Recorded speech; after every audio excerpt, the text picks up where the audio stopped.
Welcome back. The green light has been given to test what could become the first ever licensed vaccine against HIV in South Africa.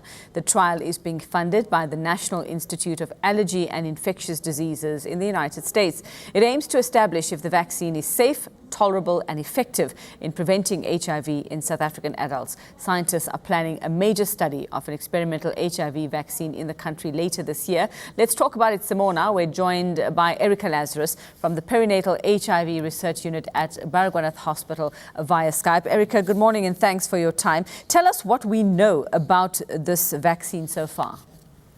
So, Yuveka, the history of this vaccine actually began in 2009 with the RV144 trial, which was conducted in Thailand.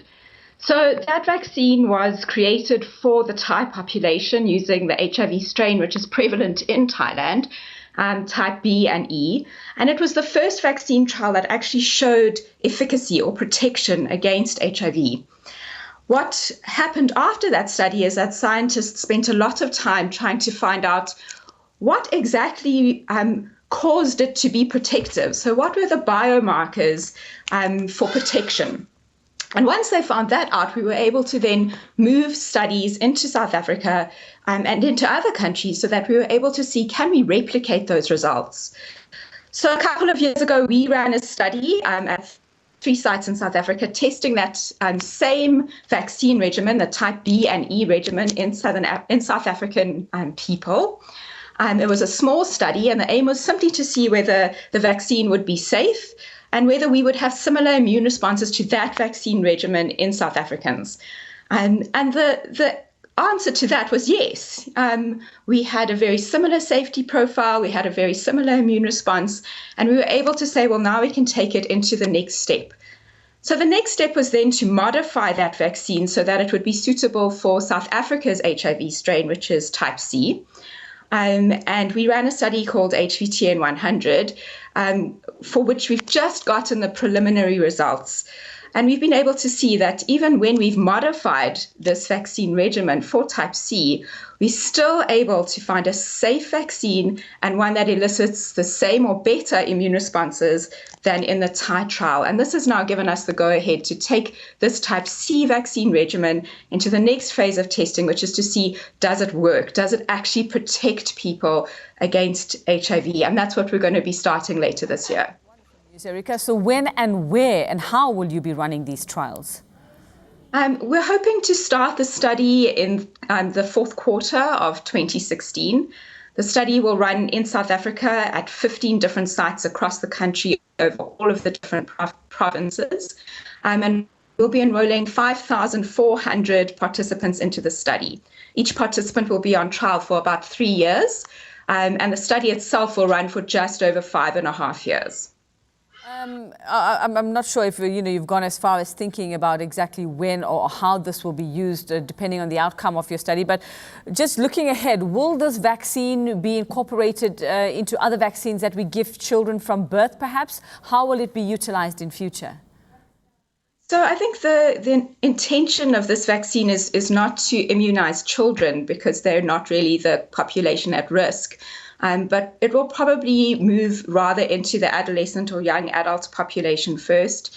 At this point, we need to find an efficacious vaccine first, and then we need to be able to boost the length of protection or the duration of protection that we can get from that vaccine.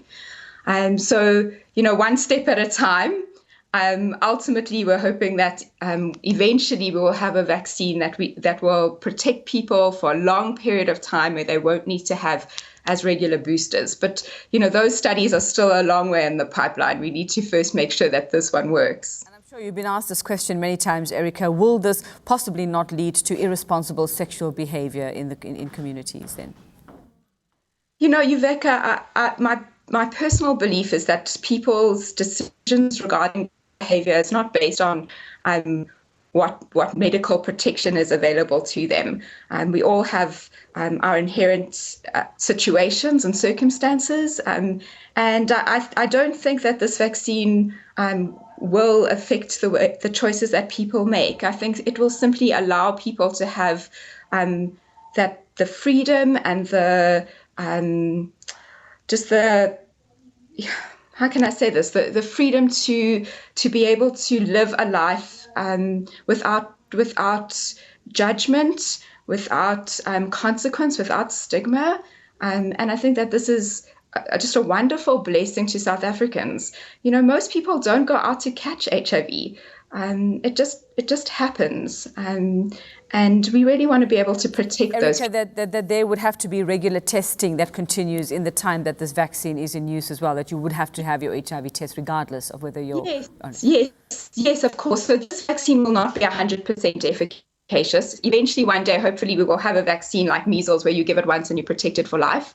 But unfortunately, we're not at that stage yet. So yes, people would still need to continue to practice safe sex because this is not a guarantee of protection. It's simply one extra step. So, you know, in addition to condoms, in addition to PrEP, in addition to reducing partner numbers, in addition to all of those protective factors, we would add this to the options which are available. But people would still need to be safe and people would still need to test. Absolutely. There will still be infections even if you've been vaccinated. Thanks very much for that. And we look forward to hearing the outcomes of those trials later on this year. Erica Lazarus, she's from the Perinatal HIV Research Unit at Chris Hani Baragwanath Hospital in Soweto.